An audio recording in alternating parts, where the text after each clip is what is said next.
A million-dollar gift of love, CEO James and told Dipe after the storm. The sun had barely pierced through the clouds when the final wave of the floodwaters began to recede. Trees bent in humility, mud-streaked roads told stories of survival, and in the midst of it all stood told Dipe, hair windswept, eyes tired, yet still glowing with strength. She had spent days comforting strangers, helping elders to shelter, and holding James's hand when he feared losing everything. But what she didn't know was that he was about to give her everything. James, the CEO who had once measured success by profit margins and shareholder meetings, now stood in front of a white villa perched on a hill. The home had survived the storm, just as their love had, weathered, but unshaken. He took a deep breath as told Dipe walked toward him, her boots still wet from the muddy roads. This house, James said softly, was supposed to be a future dream. But after all we've been through, I realized the future can't wait. Told Dipe looked at him, confused. I'm giving it to you, Dipe, he continued, his voice trembling slightly. Not just because it's beautiful, but because you are. Because you've taught me that a home isn't walls and windows, it's a heartbeat, it's love, it's you. Her hands flew to her mouth in disbelief. James, I don't need a mansion, she whispered. He smiled, stepping closer. I know. That's what makes you deserve it even more. Tears welled in her eyes as she looked at the house. It wasn't just a gift of bricks and stone. It was a symbol of gratitude, of survival, of a love that chose to build something lasting even when the world was falling apart. The birds returned to the trees. The sun rose higher. And as James placed the keys into told Dipe's hand, the storm finally ended, not just in the sky, but in their hearts. The white villa stood proudly against the morning sky, its freshly painted shutters catching the golden light like a promise. Told Dipe stepped inside slowly, her fingers grazing the polished wooden railing, her eyes wide with wonder. The scent of lavender and cedar filled the air. James had thought of everything. Behind her, James carried 2 cups of tea, careful not to spill a drop. He watched as told Dipe wandered from room to room, pausing at a grand window that overlooked the valley below, still dotted with puddles, but alive again with hope. Behind her, James carried 2 cups of tea, careful not to spill a drop. He watched as told Dipe wandered from room to room, pausing at a grand window that overlooked the valley below, still dotted with puddles, but alive again with hope. It's more than I ever imagined, she said, barely above a whisper. Not because it's grand, but because it feels like us. Double quotes. James walked up behind her, wrapping his arms around her waist. That's exactly what I hoped you'd say. That night, the two of them sat on the balcony, the soft chirping of frogs and crickets blending into a lullaby. The storm had stripped the village bare, but it had also peeled back something in both of them, revealing truths that had been buried under the rush of city life and business meetings. You know, told Dipe said, her head resting on James's shoulder, during the flood, when you were missing, I didn't care about wealth or even the company. I just wanted you safe. James turned to face her. His eyes softened, and I realized that all the success I've chased, it means nothing if I don't have someone to come home to. You gave me that meaning, Dipe. In the days that followed, they opened the villa to those still displaced by the storm, housing elderly neighbors, offering hot meals, and comforting crying children. What was meant to be a private retreat turned into a haven of kindness. And every night, as the stars returned to their rightful place in the sky, told Dipe and James stood hand in hand on the hilltop, proof that even after the fiercest storms, love can build something even stronger.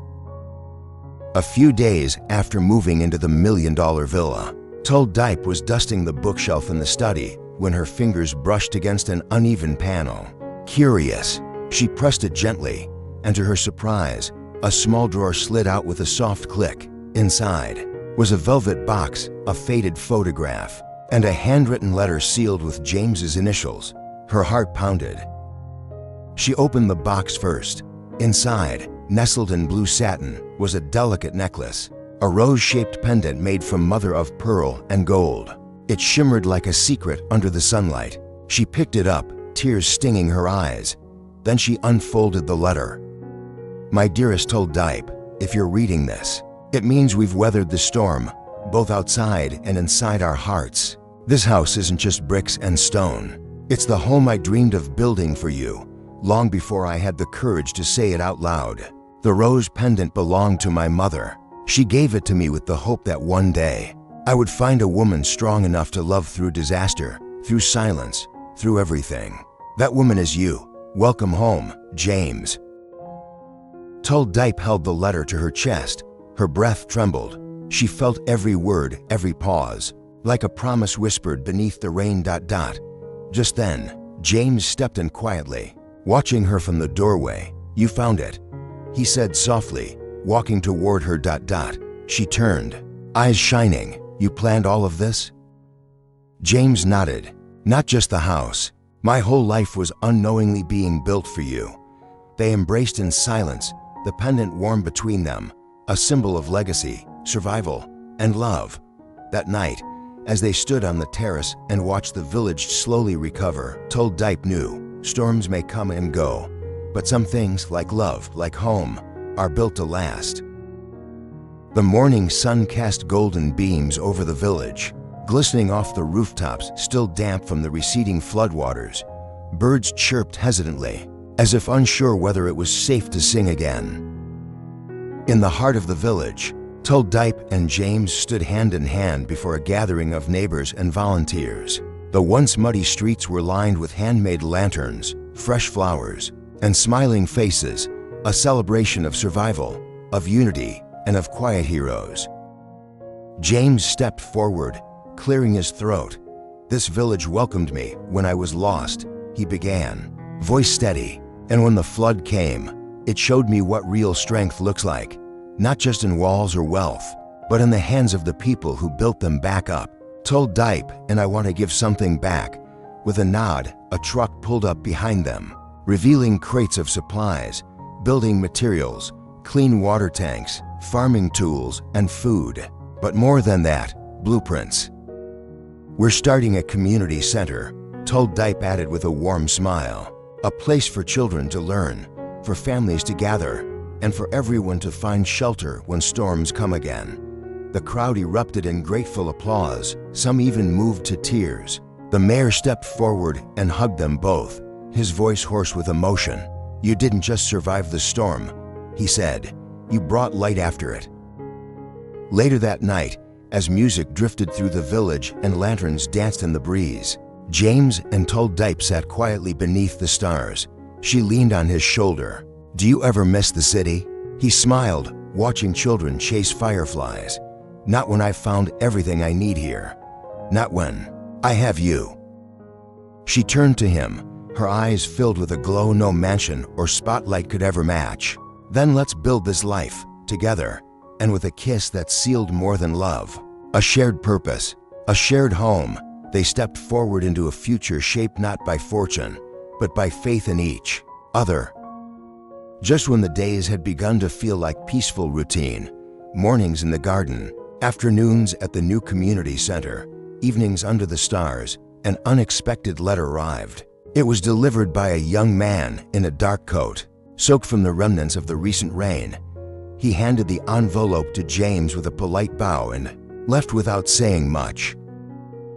James turned the letter over. The seal bore the emblem of his former corporate headquarters in the city. Told Dipe noticed the way his fingers hesitated. "What is it?" He looked at her, unsure whether to open it. "It's from the board of directors.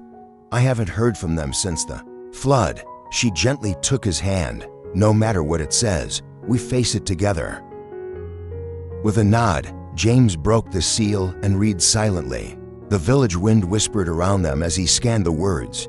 His expression changed, not fear, but surprise. "They want me back," he finally said.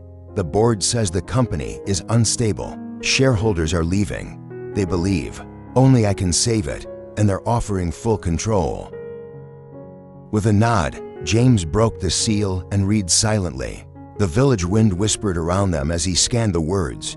His expression changed, not fear, but surprise. "They want me back," he He finally said, "The board says the company is unstable. Shareholders are leaving.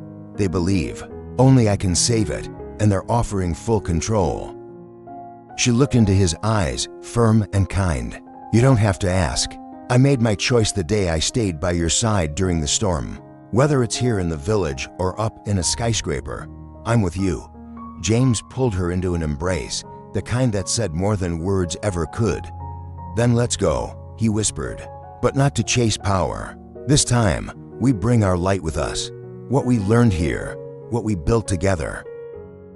As the sun broke through the clouds and lit the hills around them, Tul Dipe and James packed their hearts with courage once more, ready to return, not as the people they were, but as the ones they had become.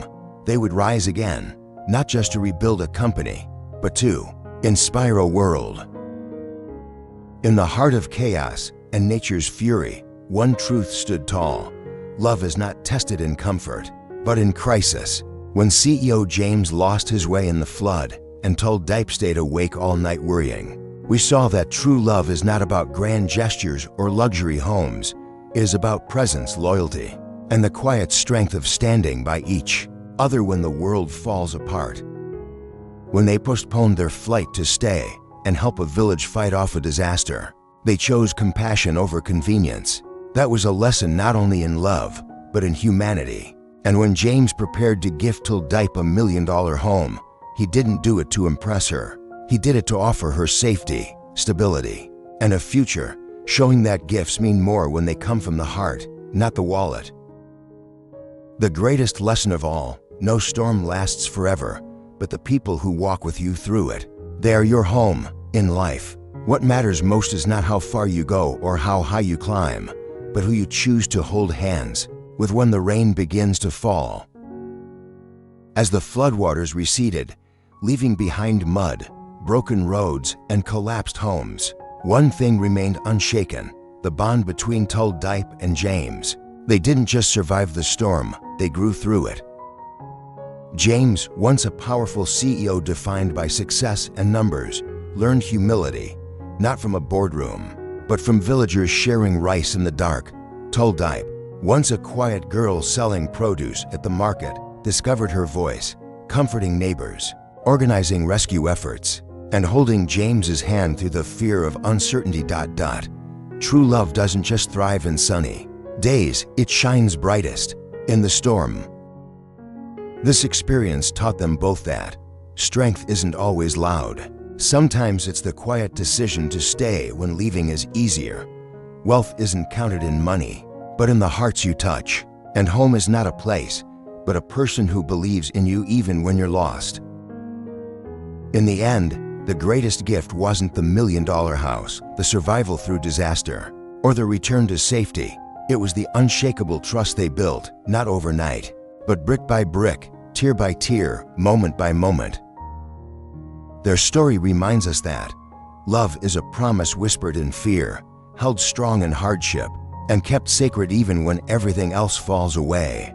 And the heart that chooses you in your weakest hour is the heart worth building a life with. Thank you so much for joining us on this emotional journey through love, resilience, and hope. Your time, your heart, and your presence mean the world. We hope the story of Tul Dipe and CEO James touched something deep inside you, a reminder that, even in the darkest storms, love can light the way.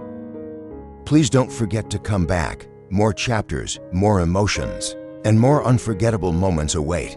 Until next time, take care of your heart and never stop believing in love.